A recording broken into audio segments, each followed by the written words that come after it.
Magandang araw mga kapuso. Ako po inyong Kuya Kim na magbibigay sa inyo ng trivia sa likod ng mga trending na balita. Inanod ng mga tanong ang mga residente ng Barangay Calabuon sa Dumanhog sa Cebu. Nang sa kanilang dalampasigan, ito ang kanilang namataan. Carcass o labi ng isang hindi matukoy na lamang dagat. Napakalaki. Siguro mga 50 feet. Mga balat niya parang nang nawala. Laki yung mga buto. It's possible na it is a carcass of a whale or whale shark. Baka ito raw ay isang klase ng malaking pagi o stingray na kung tawagin sa kanilang lugar, salanggay.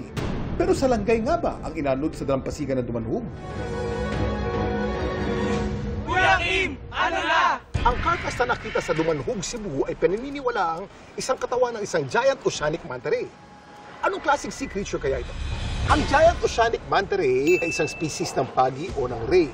Ito ang pinakamalaking ray sa buong mundo na umaabot ng hanggang 29 feet. Pero kahit sobrang laki ng isdang ito, ang kinakain naman niya ay sobrang liit.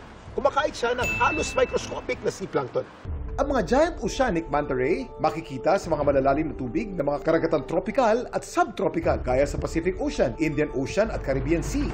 Pero posible nga bang carcass o labi ng giant oceanic manta ray ang inanod sa Cebu? Ayon sa inisyal na pagsusuri ng BFAR Region 7, Yung body niya nasa advanced state of decomposition. Marami na kasing incident ng mga reported cases na most probable is a whale. May possibility din na shark. at ang tanging paraan lang daw para makumpirma ito, Kailangan mo ng sample, taxonomic identification. If you do DNA test, it will cost money. ano naman kaya ang ginawa sa inanod na carcass? Kailangan i-dispose na yung carcass as soon as possible for public safety. Libing namin the same day, sir. Ako po si Kuya Kim at sagot ko kayo 24 oras.